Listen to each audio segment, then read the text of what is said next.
Assalamualaikum warahmatullahi wabarakatuh. Perkenalkan, nama saya Efri Julpa dengan NIM 856494124. Pada video kali ini saya akan melakukan praktikum tentang percobaan arus dan tegangan listrik. Listrik dinamis mempelajari tentang muatan listrik yang bergerak yang kita sebut sebagai arus listrik. Arus listrik dalam suatu rangkaian dapat mengalir apabila kawat pengantar bersifat konduktor atau pengantar listrik yang baik. Sebaliknya, arus listrik yang tidak mungkin mengalir jika kawatnya bersifat isolator. Arus listrik ini mengalir karena adanya beda potensial atau tegangan, yang dimana alirannya bergerak dari potensial tinggi ke potensial rendah. Secara konvensional, arah arus listrik mengalir berlawanan arah dengan aliran elektron. Menurut hukum Ohm, besarnya arus listrik dalam suatu rangkaian selalu berbanding lurus dengan besarnya tegangan listrik dan berbanding terbalik dengan besarnya hambatan. Tujuan percobaan kali ini adalah untuk menjelaskan aliran arus dalam suatu rangkaian listrik. Yang kedua, menjelaskan pengaruh tegangan terhadap suatu rangkaian. Alat dan bahan yang digunakan adalah sebagai berikut. Yang pertama adalah baterai sebanyak 3 buah, kemudian tali kabel yang tersambung dengan penjepit sebanyak 2 buah, berwarna merah dan hitam.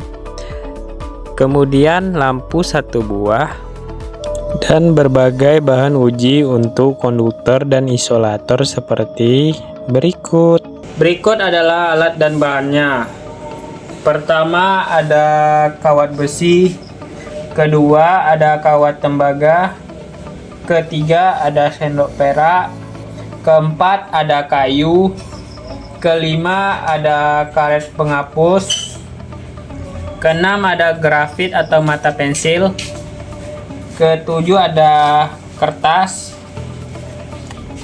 ke-8 ada tas plastik, ke-9 ada air keran, ke-10 ada air garam. Pertama, percobaan arus listrik. Langkah percobaan: susunlah 3 buah baterai secara seri. Buatlah gambar rangkaiannya. Hubungkanlah kabel merah pada kutub positif dan kabel hitam pada kutub negatif. Salah satu ujung kabel merah dipasang bola lampu. Jika lampu menyala, menandakan adanya aliran arus listrik dari kutub positif menuju kutub negatif.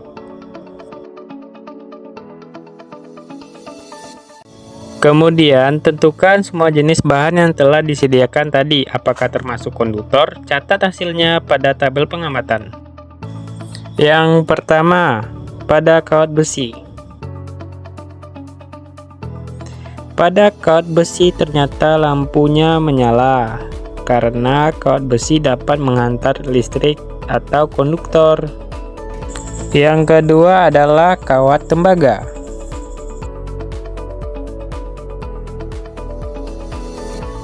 Pada kawat tembaga, ternyata lampunya juga menyala, karena kawat tembaga dapat mengantarkan listrik atau konduktor.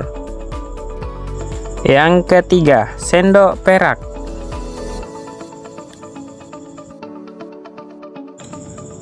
Pada sendok perak, ternyata lampunya juga menyala, karena sendok perak dapat mengantarkan listrik atau konduktor.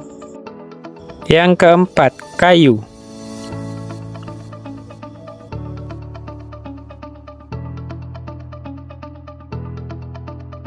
Pada kayu ternyata lampunya tidak menyala, karena kayu tidak mengantarkan arus listrik. Kayu bersifat isolator. Yang kelima adalah karet penghapus. Pada karet penghapus ternyata lampunya tidak menyala, karena karet penghapus tidak mengantarkan arus listrik atau bersifat isolator. Yang keenam, grafit atau mata pensil. Pada grafit atau mata pensil, lampu menyala. Hal ini menunjukkan grafit merupakan benda yang bisa mengantarkan arus listrik atau bersifat konduktor. Yang ketujuh, kertas.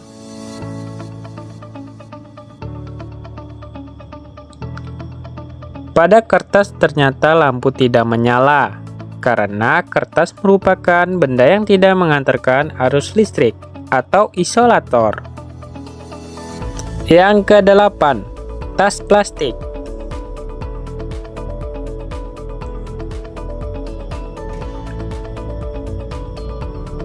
Pada tas plastik, lampu juga tidak menyala karena tas plastik merupakan bahan yang tidak mengantarkan arus listrik atau isolator. Yang kesembilan, air keran.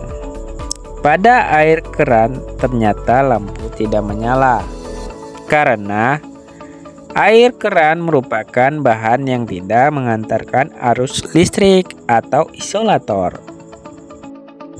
Yang ke-10, air garam. Pada air garam ternyata lampunya menyala. Artinya air yang bercampur garam dapat mengantarkan arus listrik. Jadi air garam juga bersifat konduktor. Jadi kesimpulannya adalah agar arus listrik mengalir, kita memerlukan kawat pengantar yang bersifat konduktor. Bahan yang mengantar arus dinamakan konduktor, sedangkan yang tidak mengantar arus dinamakan isolator. Dari hasil percobaan, bahan yang termasuk konduktor yaitu kawat besi, kawat tembaga, sendok perak, grafit atau mata pensil, dan air garam. Dan sedangkan kayu, karet penghapus, kertas, tas plastik, dan air keran termasuk isolator. Yang kedua, percobaan tegangan listrik. Percobaan pertama. Buatlah rangkaian seperti berikut. Sambungkan pada baterai, amati apakah lampunya menyala. Ternyata hasilnya lampunya tidak menyala karena kedua ujung kabelnya sama-sama berada di muatan positif, sehingga rangkaian tersebut tidak ada tegangan listriknya. Percobaan kedua. Buatlah rangkaian seperti berikut. Kemudian tempelkan ujung kabel pada kutub baterai positif dan negatif. Amati hasilnya. Ternyata hasilnya lampu menyala, namun agak redup karena muatan listriknya tidak terlalu besar, hanya menggunakan satu baterai. Percobaan ketiga. Buatlah rangkaian seperti berikut. Tempelkan ujung kabel pada kutub positif dan negatif baterai. Amati hasilnya. Ternyata lampu menyala lebih terang karena muatan listrik lebih besar karena menggunakan dua baterai.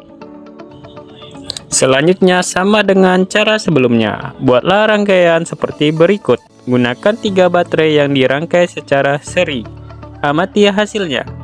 Hasil menunjukkan ternyata lampunya menyala lebih terang karena muatan listrik lebih besar dari sebelumnya.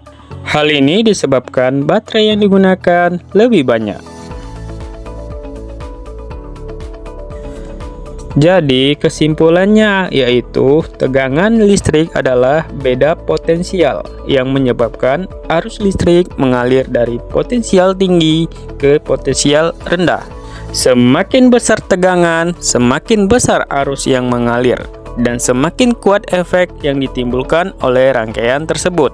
Contohnya, semakin banyak baterai yang digunakan, maka akan semakin cerah cahaya yang dihasilkan oleh lampu.